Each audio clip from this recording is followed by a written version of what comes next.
नमस्कार, मैं हूं संजय शर्मा। आप देख रहे हैं 4PM न्यूज नेटवर्क। पुलिस किसके लिए होती है? मेरे लिए, आपके लिए, समाज के लिए और सबकी रक्षा करने के लिए। मगर यूपी के पुलिस अफसर, यूपी के आईपीएस ही अगर खुद हत्यारे बन जाएं, तो गुहार किससे करी जाए?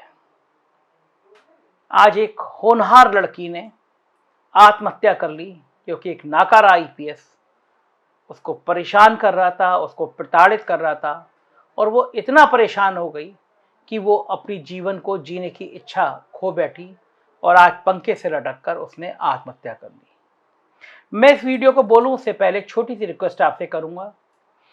ऐसी खबरें जो मैं बोलने जा रहा हूं, सरकार कभी नहीं चाहती कि मैं ऐसी खबरें बोलूं। कोई भी सरकार नहीं चाहेगी कि मैं ऐसी खबरें बोलूं। ऐसी खबरें ना बोलें, उसके लिए मीडिया को बहुत प्रलोभन दिए जाते हैं, करोड़ों रुपए के विज्ञापन दिए जाते हैं।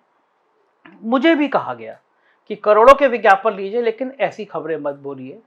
मैंने कहा कि मेरे दर्शक मेरी आत्मा है, मेरी जान है, सच पहुंचाना मेरी ड्यूटी है। तो मैंने ऐसे तमाम प्रलोभन को ठुकराया। आपसे रिक्वेस्ट कर रहा हूं, अगर आपको लगता है कि इस तरह के इंडिपेंडेंट आवाज, इस तरह की आत्मसम्मान वाली आवाज और इस तरह सच लाने वाली आवाज बची रहे, तो एक नंबर चल रहा है, व्हाट्सएप का नंबर है, आप इसमें लिख के मुझे मैसेज कीजिए। मेरी टीम आपसे संपर्क करेगी।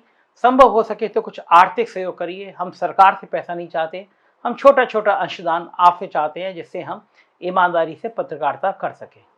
अब मैं बात कर रहा हूं आज के घटनाक्रम की। फैजाबाद अयोध्या भगवान श्री राम की नगरी और वहां पे पापियों का इतना आतंक।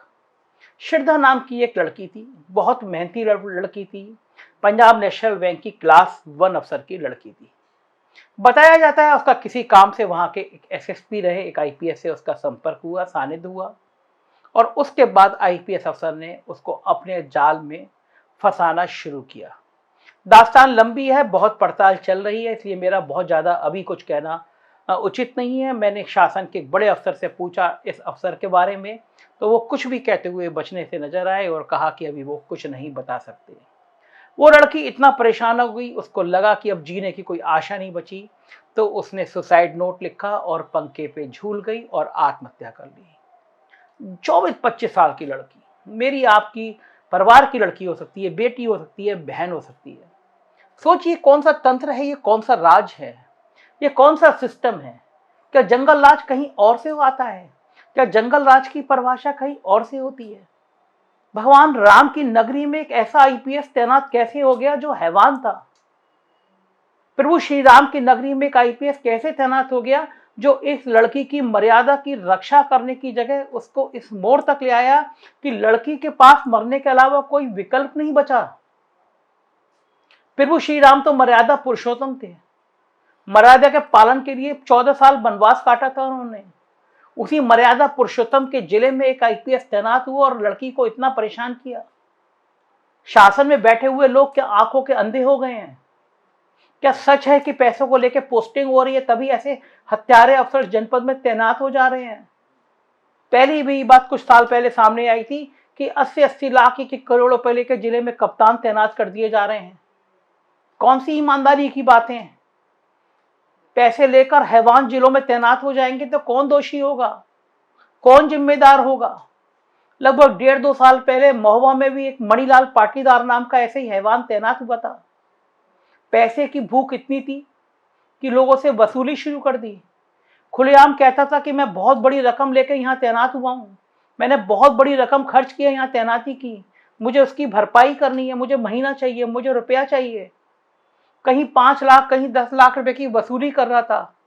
एक व्यापारी ने कुछ महीने 5 लाख रुपए दिए, उससे बोला मुझे 10 लाख रुपए चाहिए। व्यापारी परेशान हो गया, व्यापारी से बोला अगर रुपए नहीं दोगे तो इतने मुकदमे लगा के जेल भेज दूंगा कि जिंदगी भर जेल में रहोगे। व्यापारी परेशान हो गया, वीडियो जारी किया और कनपट्टी पे रिवॉल्वर लगा के आत्महत्या कर ली। ये है राम राज्य की तस्वीरें। प्रभु श्री राम की नगरी में एक लड़की एक आईपीएस से परेशान होकर फांसी के फंदे पे झूठ जा रही है। महुआ में एक एसपी की प्रताड़ना से त्रस्त आदमी कनपट्टी पे रिवॉल्वर रख के मर जा रहा है। ये होती है ईमानदार सरकार, ये होता है कानून का राज। अगर ऐसा कानून का राज है तो हमको ऐसा कानून का राज नहीं चाहिए कि जब हमारे रखवाले हमारे ही हत्यारे हो जाए। गोरखपुर है, मुख्यमंत्री का जनपद है, गृह जनपद है, वहां एक एक अफसर की तैनाती ऐसे होनी चाहिए कि वहां पे जो सबसे ईमानदार हो, सबसे मेहनती हो, वो अफसर तैनात होने चाहिए। 3 नौजवान गए थे देखने के लिए कि मुख्यमंत्री का जनपद है, देख कर आए। इंस्पेक्टर तैनात थे, कहा जा रहा है मालदार इंस्पेक्टर थे, हर चीज में पैसा तलाश करते थे।